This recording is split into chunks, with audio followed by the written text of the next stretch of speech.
Well, here I am back again, as usual, and we are basically summarizing the Bible.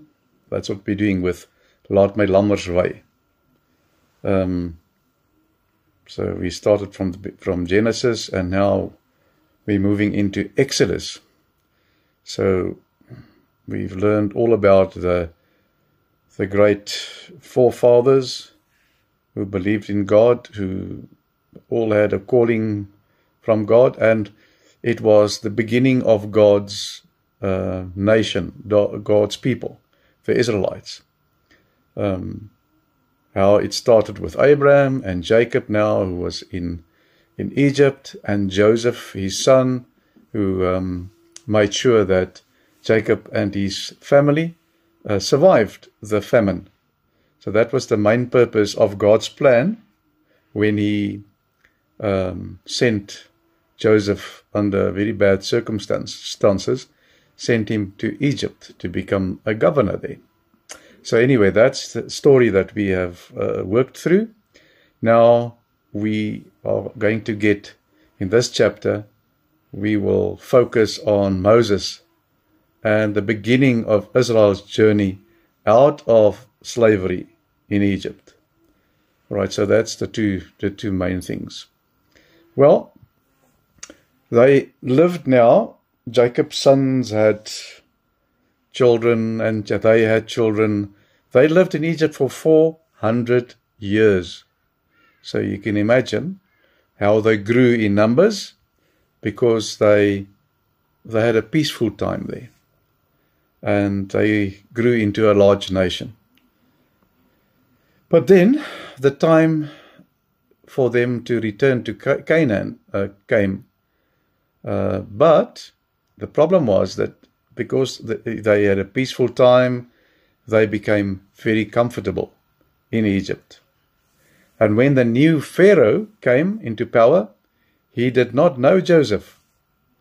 And he became afraid of the Israelites because of their numbers. They were so numerous and powerful.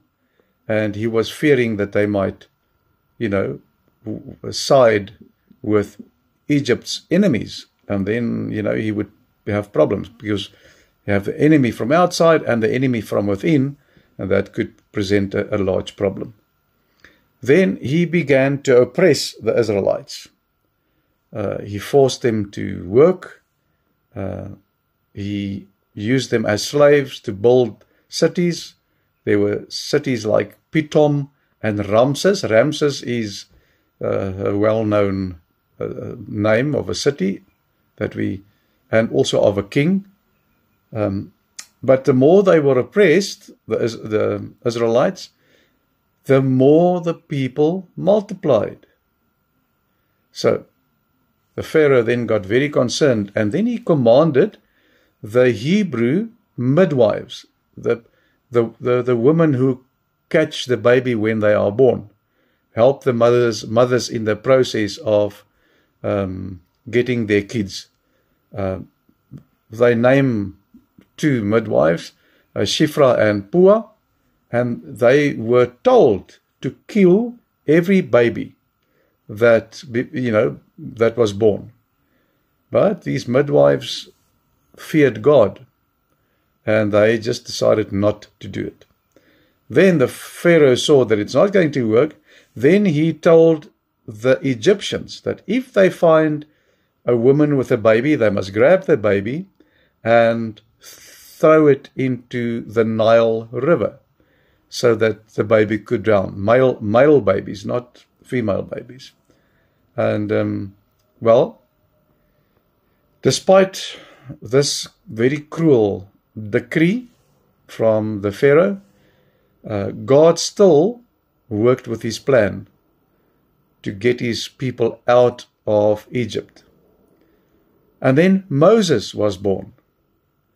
He was born from the tribe of Levi. So if you look at the history, it was always there was always a line from Abraham through Jacob to Levi, who was his son. And that is going to continue until we get to the Messiah Jesus. out of that tribe line of descendants, Jesus will be born. But anyway, he was born from the tribe of Levi, and his parents were Amram and Jochebed. So Jochebed took her baby and she put him in a basket, and then hid him amongst the reeds in the river.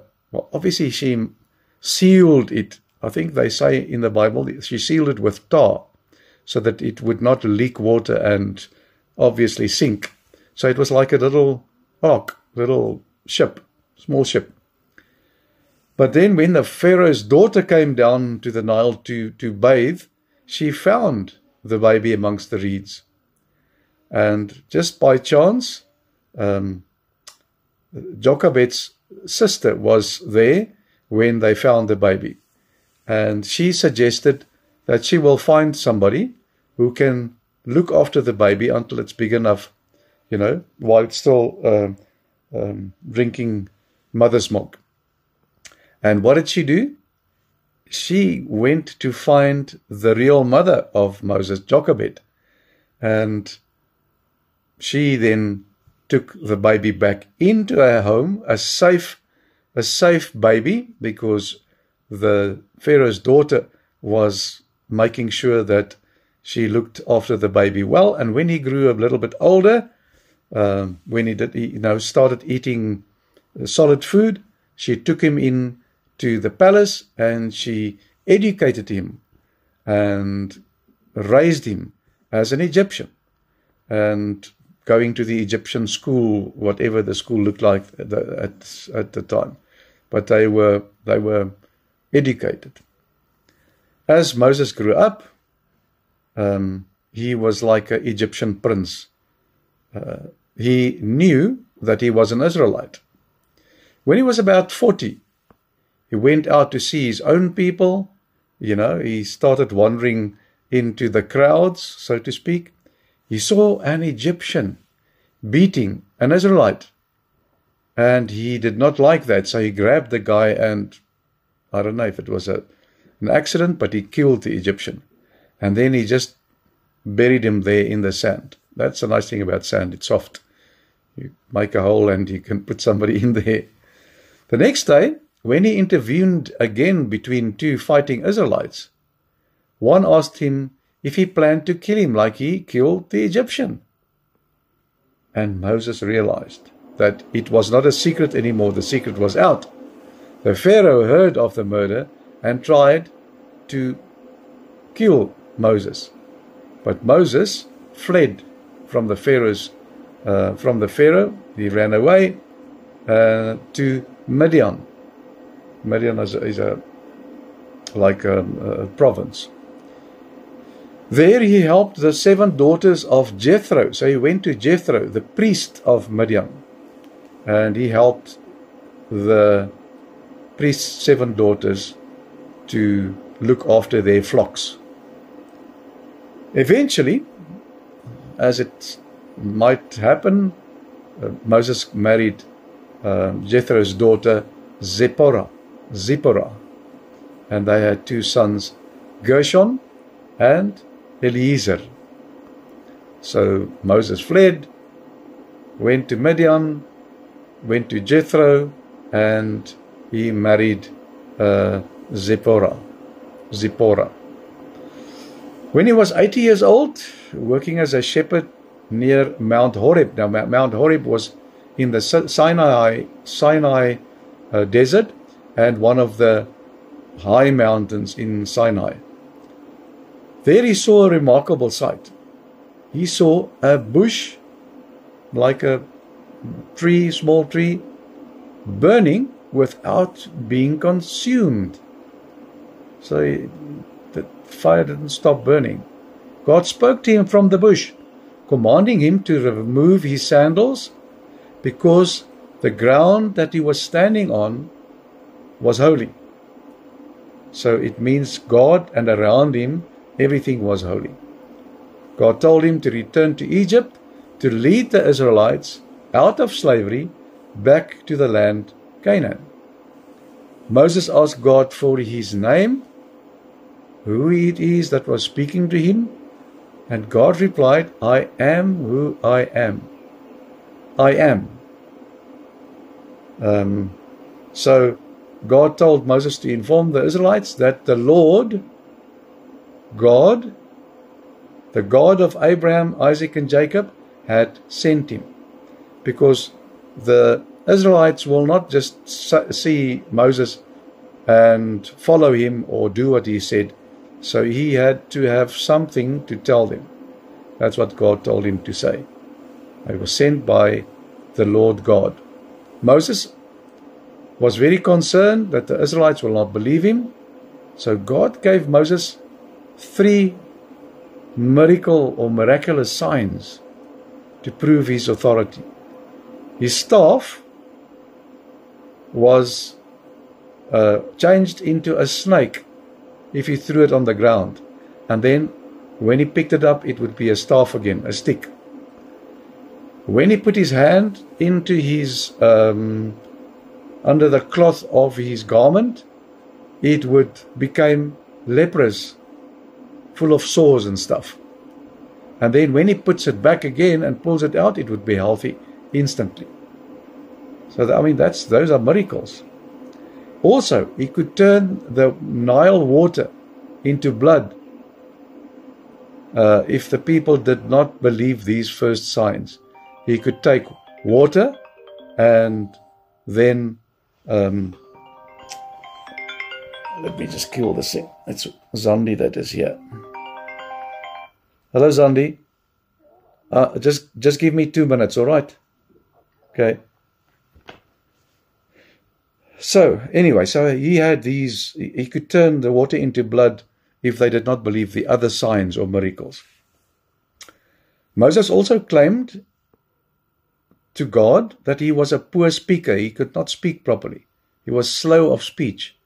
So God promised to him to be with him. He must not worry. He will tell him what to say and he will help him. When Moses continued to hesitate and moan, God grew angry and appointed Aaron, Moses' brother. He was a very fluent speaker and a good speaker, to speak on Moses' behalf. So now Moses was happy. So he took his family and he returned from Midian to Egypt. On the way, God told Moses that he would harden the Pharaoh's heart so that the Pharaoh would refuse to let the people go. Now there's a reason. Remember, he's got to go and negotiate with the Pharaoh. But God told him now, even before he got there, remember, I will harden his heart so that he will say, no, you guys, the Israelites, are not allowed to move out of Egypt, to leave Egypt. So, but we will see what the reason for that is, because the more the Pharaoh hardens his heart, the bigger the miracles became. So, there we are. Oh, one of the signs, remember, like we have the baptism, they had circumcision. So it was a sign if you belong to the tribe of God or the people of God. You needed to be circumcised. So Moses, who neglected to circumcise his son, did it now whilst on his way to Egypt. That's just so by the way.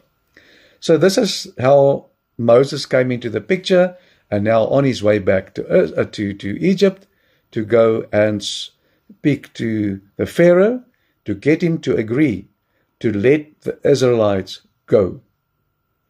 But we know what's going to happen. He's going to say no many times. So let's see what happens. You know the story, but we'll work through it. All right.